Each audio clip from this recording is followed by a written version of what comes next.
Hello ladies and gentlemen, and welcome back to Court Farms, here in Farming Simulator 22 with me, C-Waddy. My plough is still ploughing.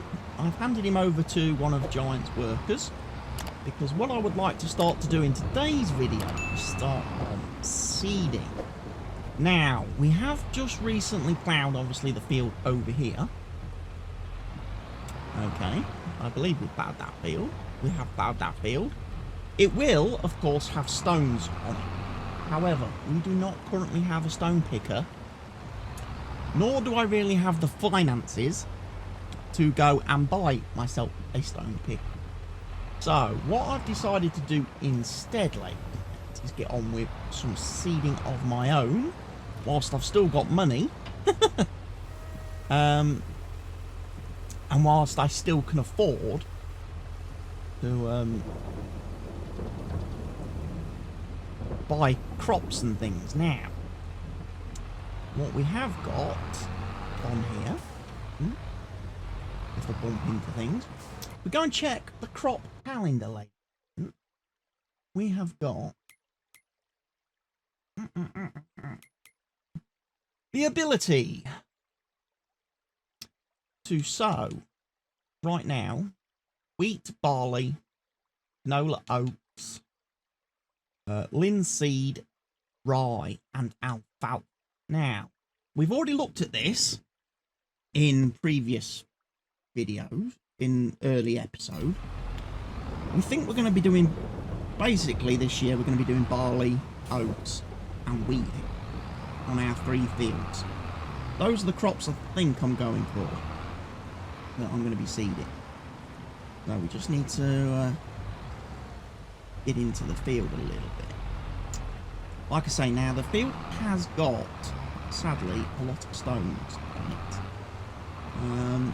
which can't really do much about at the minute. It's unfortunate, but we do not have the funds for a stone picker. Now, a stone picker would remove the stones and would prevent us incurring damage to our equipment. However, you're looking at sort of 25 grand for a basic stone picker with a very limited capacity on how many stones it can pick up. 2.3 meters cubed, or basically 2,300 litres of stones, before you need to go and empty it somewhere. We've then got the Rock King 96,000, which is a slightly bigger version.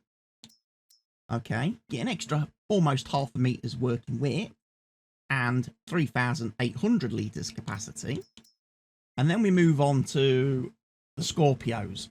The Scorpio 550, which is quite nice.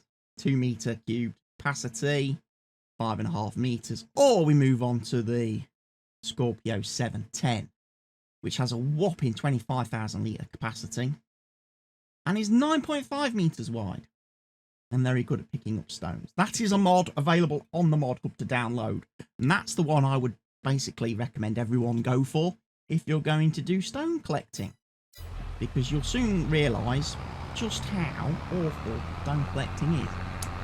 Now, ladies and gents, we have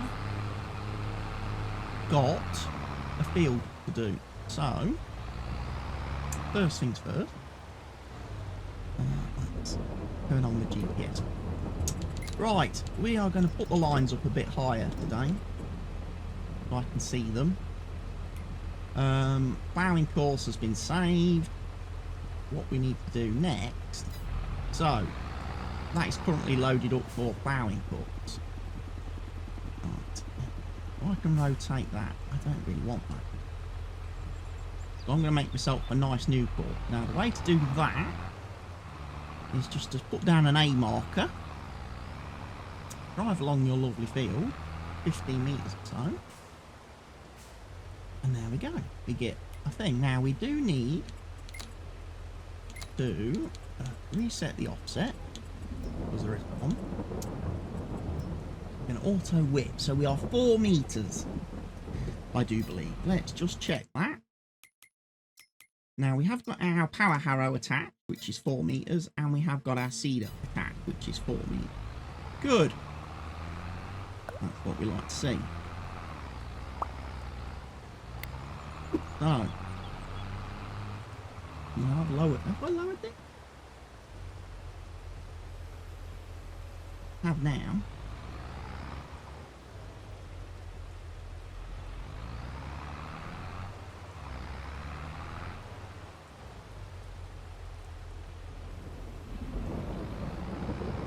We're going to start. Are we doing wheat on this field? We are going to switch it up and we are going to do barley as our first crop of crop.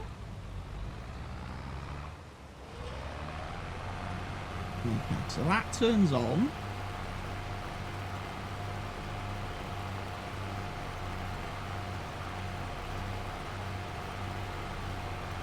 With our cultivator. So our cultivator power harrow thing and our seeder are all turned on and operating as one at the minute. So we are putting this down. Now, what do I need to do? I need to turn on my crop centres.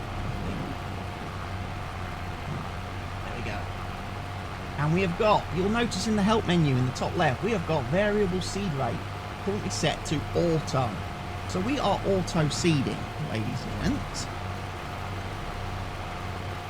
Because we've soil sampled this field, we will automatically adjust our seed rate for the type of soil that we are driving over. Like I say, it's currently set to auto.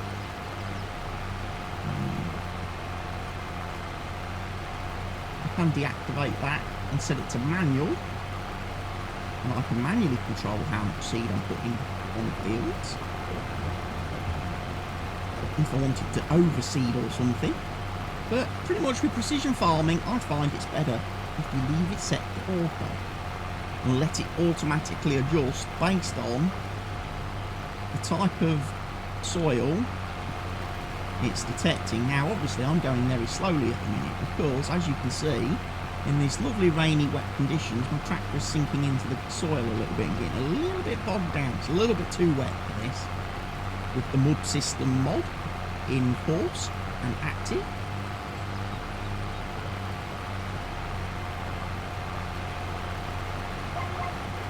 But we need to get on and do a little bit of seeding. I'm going to put some lights on as well, because it's getting dark. So our seed rate has changed. You'll notice.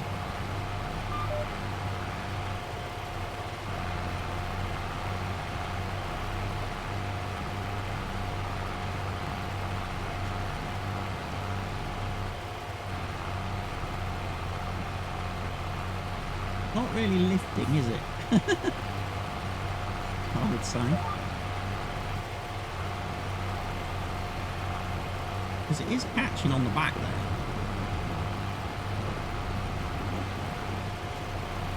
Might have to get in the habit of turning it off when I'm doing my turns.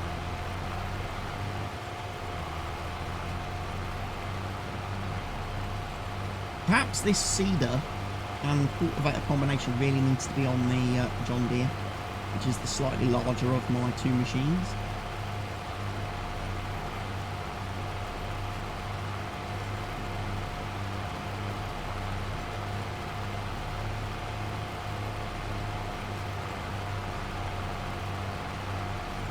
But yeah, I figured we'd start seeding today. Then we can see what crop we can plant and get them planted. So just so yeah, I am turning off, ladies and gents. Watch the turn around because it's pretty hard time. Now, what I will do with the field, I will do the headlands last this time. I will be doing my headlands last, ladies and gents.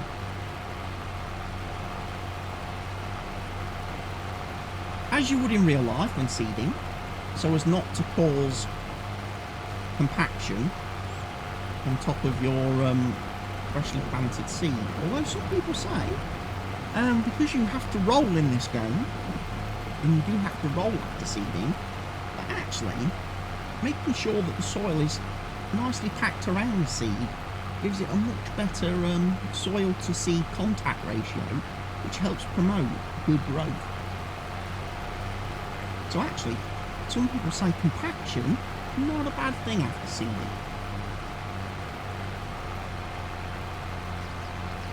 I don't want to be screwing around, churning around on my freshly seeded crop, I guess is what I'm trying to say. You don't want to be doing that.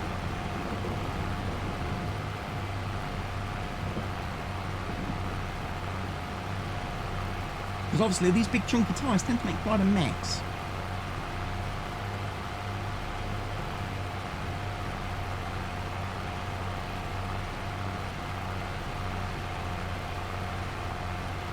But yeah, my first time playing with this lovely soil mod, mud system mod, and it definitely does have an effect on things.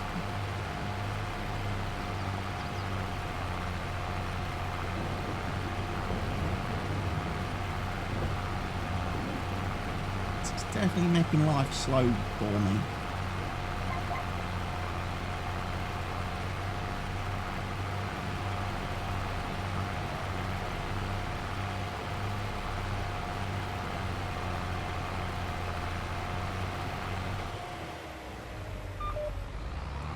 I'm almost thinking to myself, am I better off waiting till after it's stopped raining and carry on seeding after the rain has stopped and things have dried out a bit?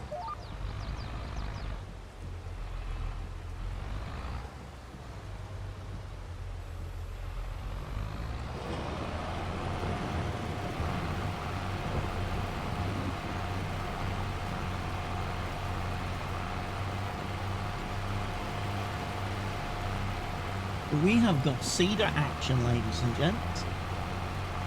Just a screenshot for the thumbnail for the video. I also want to mention today that on the YouTube channel now there is a lovely new button available just below the video that you're watching that says join. We now have channel memberships available on this channel, ladies and gents. So if you want to help out the channel and support me as a creator, please feel free to click that button.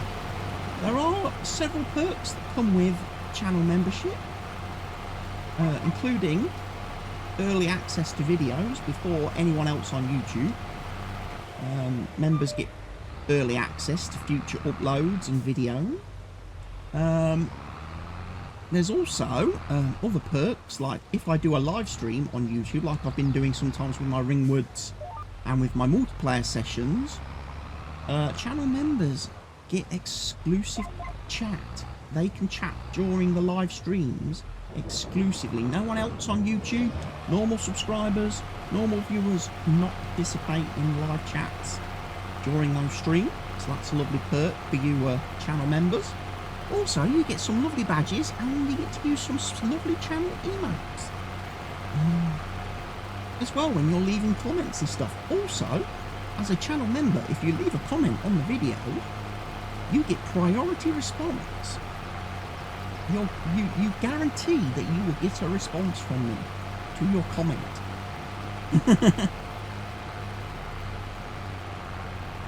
It's something there just to help if people want to. If people want to help the channel, support the channel, feel free to explore. But you're under no obligation to, of course. Just watching the videos, commenting on the videos, liking the videos and sharing the videos is more than enough. And obviously being subscribed to the channel. If you're not subscribed to the channel and you're watching this video, go ahead, click the subscribe button, ladies and gents. It doesn't cost you anything to do that. It'll also keep you notified whenever I post new content to the channel, so you can come back and watch more videos like the one you're watching now. Okay, it's stopped raining, but we are still incredibly slow with this seeder. I think we need some slightly more powerful machines. I think our tractors are probably not very good.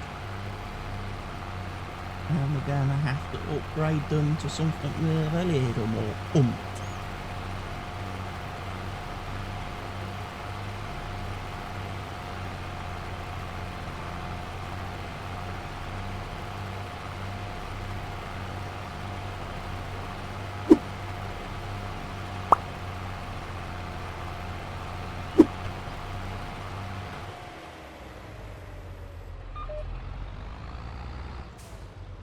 We'll go check on the plough in a second. I'm getting stuck. We're getting stuck in the mud. Not to be confused with that childhood game we played when we was kids. Look at the mess we've made there on the end of that road.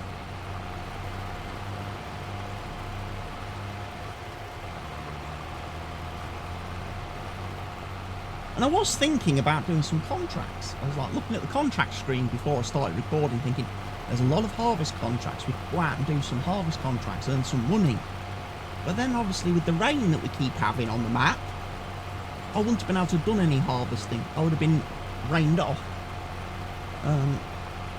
So I'm better off focusing on my own fields for now, and then we'll look at contracts once I'm finished. Once we've got my field seeded for this coming year. We will also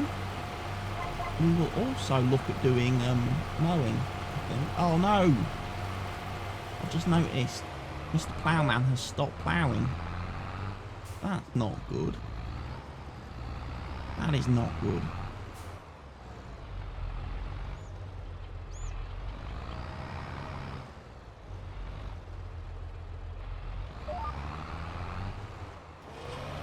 That is not good at all. We need to go and give him some attention in a second or three.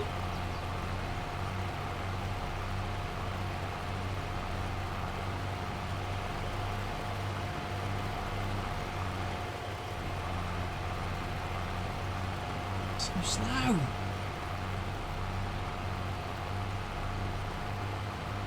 Well, it looks like soil is drying out, so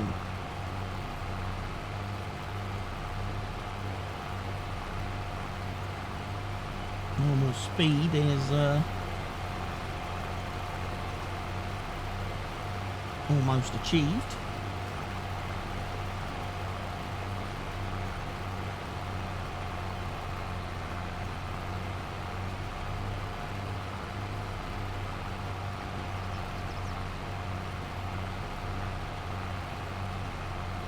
Now we really slow down again.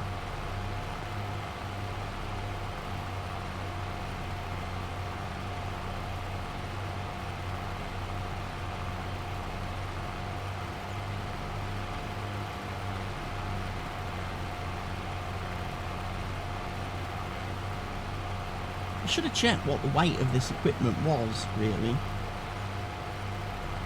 before I hooked it up to this tractor. Because it just may well be a case of this tractor is not suitable for this task. And we need the John Deere.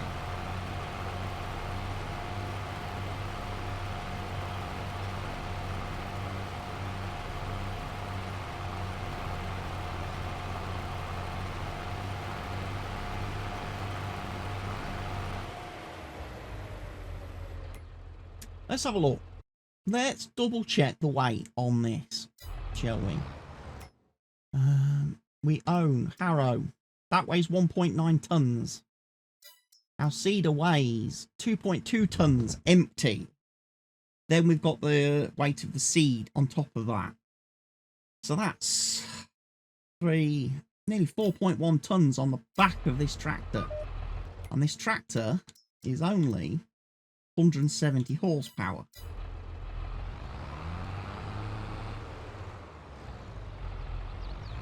It does struggle uphill, I'm not gonna lie.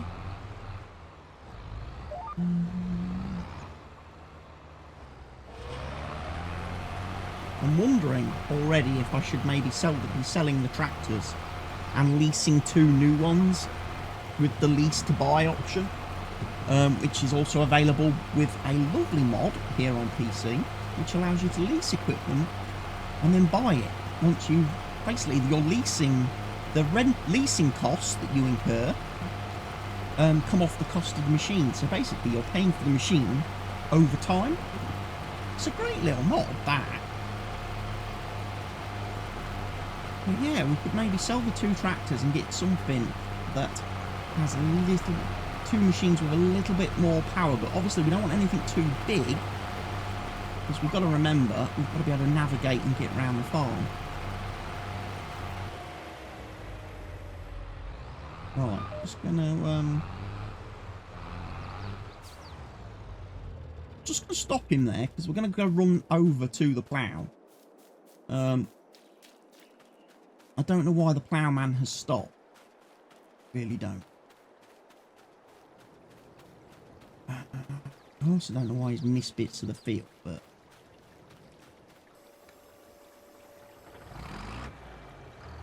we can sort that out, I'm sure.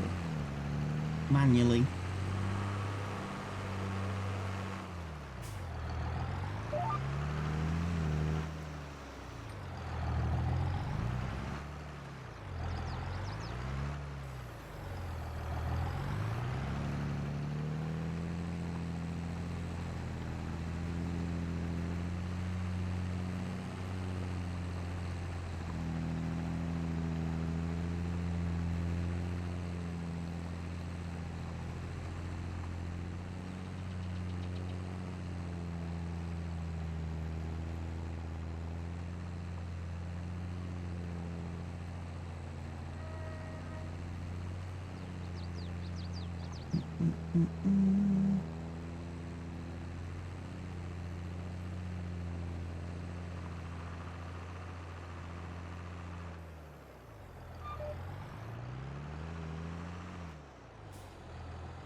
And we just run back this way just to make sure we've got every bit.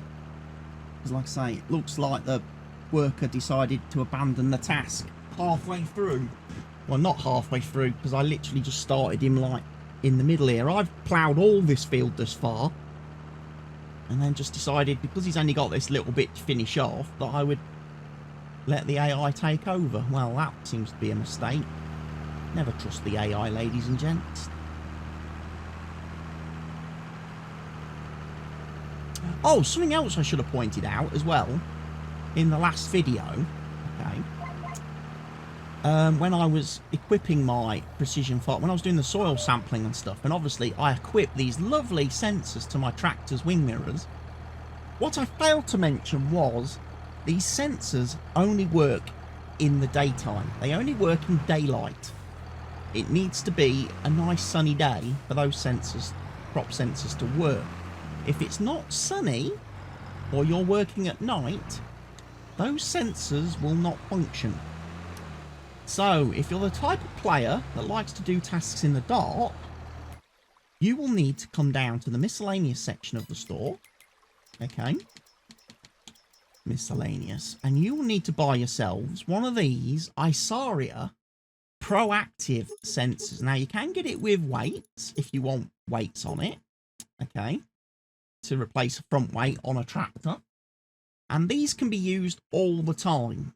Okay. Day, night, sun, rain, snow, whatever. Okay. They're obviously quite expensive. 23 grand, you know, standard. And then if you add the weights on top, obviously it gets a little bit more pricey. But that's the alternative. If you don't want the sensors on the tractor, or if you're thinking to yourself, you know what? Rather than putting sensors on every one of my vehicles, okay, rather than having sensors on all my vehicles, how about I just buy one sensor that can be universally used by all vehicles? Get the active sensor, and you can put that on whichever tractor or whatever vehicle you need to put it on.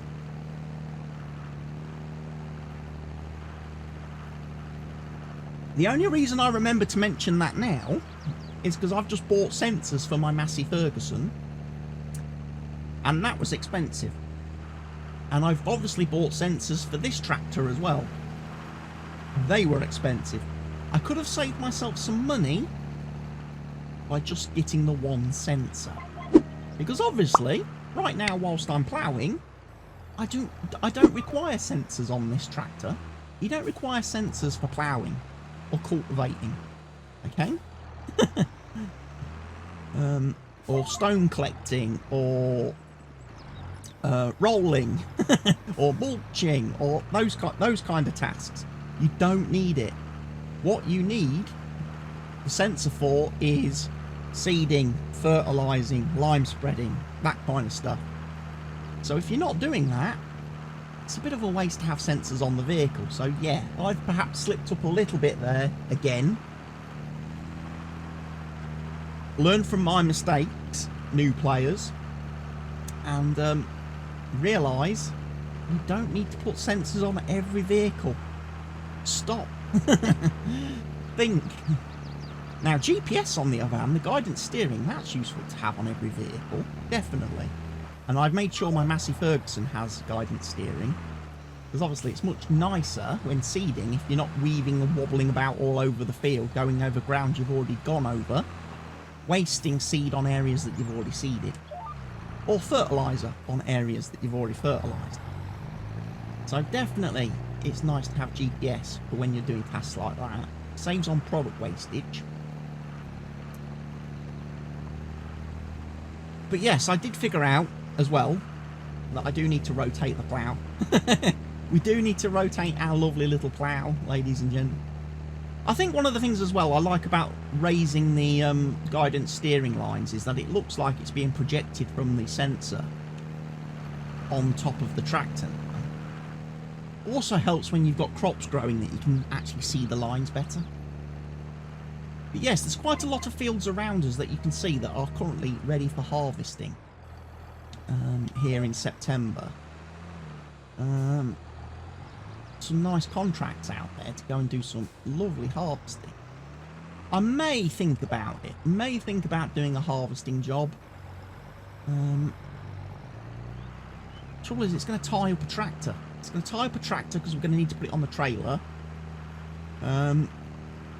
So that's one less tractor for work in the fields, which is one of the reasons why I really wanted to get stuck into these tasks today and get ploughing finished, at least on 2 of my fields. We've still got a 3rd field to go.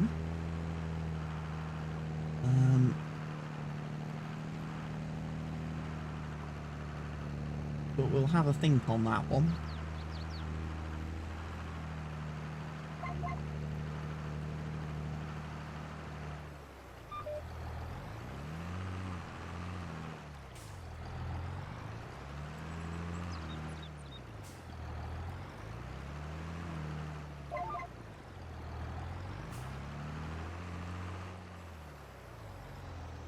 Rotate the plough. Always rotate your plough.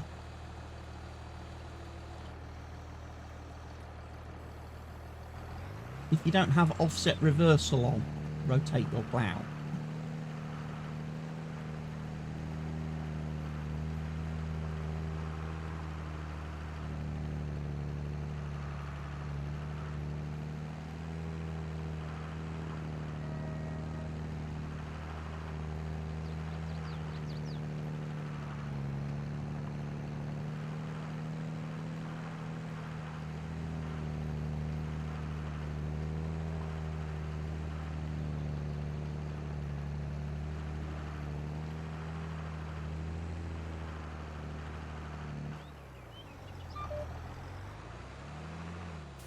Right, I'm going to see if I can hand this back over to the worker and whether the worker will carry on. Plough down. Start ploughing. Turn off the guidance steering. Hire the worker. So the worker is hired. Hopefully he will carry on. He will turn around at the end of the row and carry on ploughing the field. Right. Back to our seeder then, ladies and gents. Whew.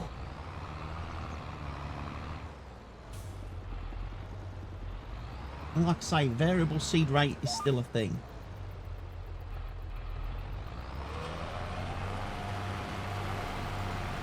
At the moment. And we are currently set to high seed level, so we must be on a bad patch of soil. If we go and have a look actually at the precision farming mini-map, we are on the loamy sand, actually, which is actually supposed to be pretty good. Is it? I think it is. It's supposed to be pretty good. Yes, we are doing high levels of seeding.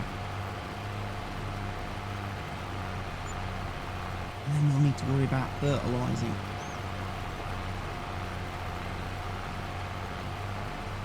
Obviously my seed I purchased from the store, went and got 2 big bags of seed off camera.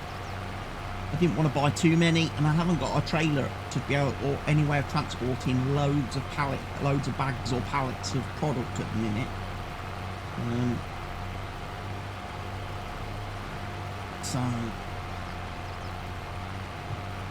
it's basically what I could quickly sling in the back of that tipper trailer that we've got.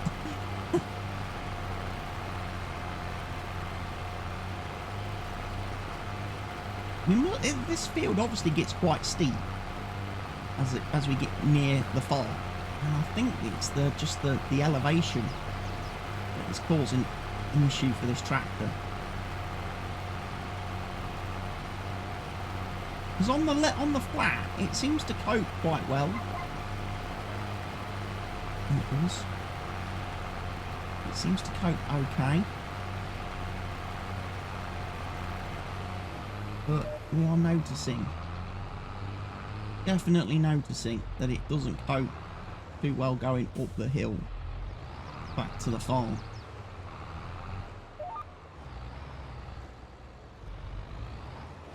Right, down we go. And our lovely new seed. Like I say, I started in the middle of the field, so I'll have to go back and finish off the other half. I just picked a point where I could actually kind of freehand draw the terrain angles that I wanted to seed on.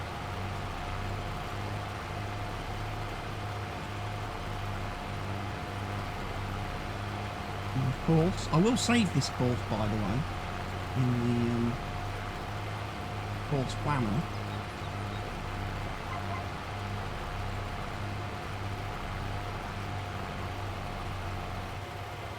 Go through the hedge there. Wasn't meant to. Oh well. Supposed to be doing this realistic. Supposed to leave more headland.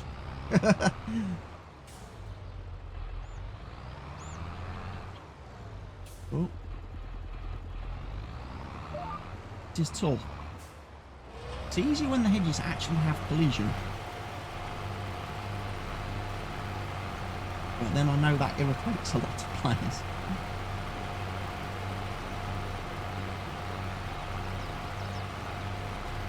But as the day comes to an end here on Court Farms, the sun is setting here on the map, windmills spinning off in the distance there. I want to take this moment to say thank you everybody for watching today's video. Hope you've enjoyed it. I will be back in a few days' time with the next episode of the series, where we will continue on with our seeding, we'll continue on with our ploughing, and we'll try and get all these tasks done. Then we're going to start on some mowing, because there's a chance with our field of grass that we can get some silage bales done or started, and then at least we'll have something we can sell in the winter that's approaching to get some money in the place. Yeah. Still struggling though, up the hill. So ladies and gentlemen, thank you for watching this episode of Court Farms. I've been C-Waddy. I will see you in a few days' time. Take care of yourselves everybody, stay safe. Goodbye.